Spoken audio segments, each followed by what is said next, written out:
Hi everyone, welcome to Swapna's kitchen. ఈరోజు నేనైతే గోంగూరతో ఎంతో నోరూరించే ఒక రెసిపీని అయితే తయారు చేయబోతున్నాను. నెల రోజుల పాటు ఈ నూనె గోంగూర అయితే నిల్వ ఉంటుందండి. మరి ఇంకెందుకు ఆలస్యం, ఎలా తయారు చేయాలో మనమైతే చూసేద్దాము. వచ్చేసేయండి. ముందుగా నేనైతే ఇక్కడ ఒక 2 మీడియం సైజ్ తెల్ల గోంగూర కట్టెలను అయితే గిల్లుకొని చక్కగా ఇలా కడిగి ఒక బుట్టకి వేసుకున్నానండి. ఆకు అనేది అసలు తడిగా ఉండకూడదు. నేను వీడియోలో చూపిస్తున్నాను కదా, మనకి తడంతా పోయి ఇలా పొడి పొడిగా ఉండాలి. మనము ఇది నిల్వ ఉంటుందని చెప్పాను కాబట్టి తడేమి ఉండకూడదు. ఇప్పుడు నేనైతే ఇక్కడ ఒక కడాయి తీసుకొని ఒక 6 టేబుల్ స్పూన్స్ వరకైతే ఆయిల్ వేసుకున్నాను. దీనికి కొంచెం ఆయిల్ ఎక్కువే పడుతుందండి. మనం ఇది నిల్వ ఉంచుకుంటున్నాం కాబట్టి ఆయిల్ ఎక్కువ ఉంటేనే మనకి పాడవకుండా ఉంటుంది. ఇక్కడ నేను పచ్చిమిర్చి వచ్చేసి ఒక 20 వరకు తీసుకున్నాను. మన స్పైసీనెస్కి తగ్గట్టుగా మనం వేసుకుంటే సరిపోతుంది. మీరు తీసుకున్న గోంగూర కట్టలకి మీ స్పైసీనెస్కి తగ్గట్టుగా ఒక ఐడియాతో మనము తీసుకున్నామంటే కరెక్ట్గా ఉంటుంది. ఈ పచ్చిమిర్చీలను ఇలా మధ్యకి తుంపుకొని ఒక 1 స్పూన్ కల్లుప్పు వేసుకొని నేనైతే ఇప్పుడు ఈ పచ్చిమిర్చిని పేస్ట్ పట్టుకున్నాను. మరీ మెత్తగా అవసరం లేదండి. ఈ మాత్రం కోర్సుగా మనం గ్రైండ్ చేసుకుంటే అయితే సరిపోతుంది. ఇప్పుడు ఈ పేస్ట్ని మనం పక్కన పెట్టుకొని కర్రీ ప్రాసెస్ స్టార్ట్ చేద్దాము. ఆయిల్ కూడా వేడైంది. ఇక్కడ నేను ఒక 1 స్పూన్ తాలింపు గింజలు వేసుకున్నాను. తాలింపు గింజలు వేసుకున్న తర్వాత నేను ఇంకొన్ని శనగపప్పులు అయితే యాడ్ చేశాను. ఎందుకంటే ఈ కూరలో పప్పులు పప్పులుగా ఉంటే చాలా బాగుంటుందండి ఆ రుచి. అందుకని నేనైతే ఇంకొన్ని శనగపప్పులు యాడ్ చేశాను. దాని తర్వాత ఒక 6 వెల్లుల్లిపాయ రెబ్బల్ని దంచుకొని అవి కూడా వేశాను. అవి ఒక 2 నిమిషాలు చిటపటలాడిన తర్వాత ఒక 2 పెద్ద ఆనియన్స్ని సన్నగా కట్ చేసుకొని ఈ ఆనియన్స్ కూడా వేసుకొని మనమైతే మంచిగా వేగనివ్వాలి. ఒక 3-4 నిమిషాలైనా కానీ.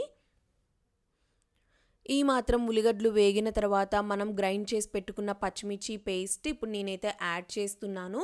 ఈ పచ్చిమిర్చి పేస్ట్ అనేది మనకి మంచిగా వేగాలండి. ఎంత బాగా వేగితే అంత మంచిగా ఉంటుంది. పచ్చివాసన అంతా పోయి మనకి సిమ్లో పెట్టుకొని మనమైతే వేయించుకుంటూ ఉండాలి.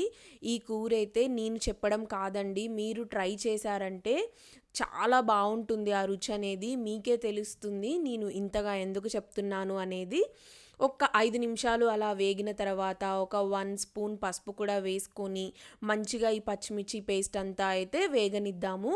మధ్య మధ్యలో మీరు కలుపుకుంటూ సిమ్లో మీడియంలో పెట్టుకొని అడ్జస్ట్ చేస్తూ అయితే వేగనిద్దాము. ఈ కూర మనము హాస్టల్స్లో పిల్లలు ఉంటారు కదా, వారికైనా మన పిల్లలు ఎవరైనా యుఎస్ఏలో ఉంటే ఇలా గనక మనము చేసి వాళ్ళకి పెట్టామంటే నెల రోజుల పాటు అయితే ఖచ్చితంగా నిలువ ఉంటుందండి. కారం, ఉప్పు, నూనె అన్నీ కరెక్ట్గా వేసుకున్నామంటే అసలు పాడయ్యే ఛాన్సెసే ఉండవు. చూడండి మంచిగా నేనైతే మధ్య మధ్యలో కలుపుకుంటూ పచ్చిమిర్చి పేస్ట్ని అంతా ఇలా ఆయిల్ అంతా పైకి తేలింది కదా నాకు. ఆ టైంలో మనము గిల్లి పెట్టుకున్న గోంగూరనైతే మొత్తం ఇలా పెట్టేసుకొని వెంటనే కలపకండి. కలపడానికి కూడా వీలు ఉండదు కాబట్టి మూత పెట్టుకుంటే ఆకు అనేది కొంచెం సాఫ్ట్ అవుతుంది ఒక 5 నిమిషాల వరకు. దాని తర్వాత మీరు మూత తీసి మంచిగా కలుపుకుంటే సరిపోతుంది. చూడండి ఇప్పుడు నేనైతే ఒకసారి 5 నిమిషాల తర్వాత మంచిగా కలుపుకుంటున్నాను. ఈ కూర చాలా తొందరగా అయిపోతుంది. ఎన్నో ఇంగ్రీడియంట్స్ కూడా మనమైతే యూస్ చేయలేదు కదా, మీరు చూస్తూనే ఉన్నారు. సింపుల్గా అయిపోతుంది. టేస్ట్ అయితే అద్దిరిపోతుంది. ఈ గోంగూర ఫ్యాన్స్ ఎంతమంది ఉన్నారో మీరైతే నాకు కమెంట్స్లో చెప్పండి. మోస్ట్ ఆఫ్ ద ఇండియన్స్ గోంగూరని ఇష్టపడుతూనే ఉంటారు. గోంగూర చట్నీ, గోంగూర కూర, ఏ రెసిపీ అయినా గోంగూరతో చేసిందైతే భలే అద్భుతంగా ఉంటుంది కదా. పర్సనల్గా మా ఫ్యామిలీలో అయితే గోంగూర అంటే చాలా ఇష్టపడతారు. చూడండి ఇక్కడ నేను మొత్తం ఒకసారి కలుపుకొని ఒక 5-10 నిమిషాల వరకైతే సిమ్లోనే పెట్టుకొని మంచిగా కూరంతా మగ్గనివ్వాలి. మనకి మంచిగా ఆల్మోస్ట్ మగ్గిపోయింది. ఆయిల్ అంతా పైకి తేలుతూ ఉంది కదా. ఈ టైంలో మీరు ఒకవేళ సాల్ట్ ఏమన్నా పడుతుంది, కారం ఏమన్నా పడుతుంది అంటే మీరు అడ్జస్ట్ చేసుకోవచ్చు. కారం పడుతుంది అని అంటే ఎండు కారం వేయకండి.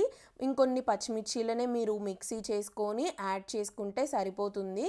నేను ఇందాక పచ్చిమిర్చి పేస్ట్ పట్టేటప్పుడే ఉప్పు మరింతనే వేసుకున్నాను కాబట్టి నాకైతే కరెక్ట్గానే సరిపోయింది ఉప్పు, కారం అన్నీ.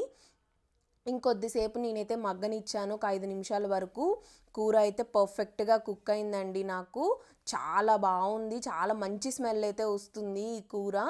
ఇప్పుడు నేనైతే ఇంకొక 4, 5 నిమిషాల వరకు ఇలానే కలుపుకుంటూ సిమ్‌లో పెట్టుకొని వేగనిచ్చి స్టవ్ ఆఫ్ చేసుకుంటాను. ఇప్పుడైతే ఇంకా స్టవ్ ఆఫ్ చేసుకొని నేనైతే టేస్ట్ చేస్తాను కర్రీ ఎలా ఉందో. ఇది నెల రోజుల పాటు నిల్వ ఉంటుందని చెప్పాను కదా! ఆ నెల రోజులు నేనైతే ఇంట్లో ఏ కర్రీ ఉన్నా కానీ ఫస్ట్ అయితే కొంచెం నేను ఈ కూర యేసుకొని టేస్ట్ చేసిన తర్వాతే వేరే కర్రీస్ తింటాను. చూడండి ఎంత బావుందో కర్రీ అయితే చూస్తుంటేనే.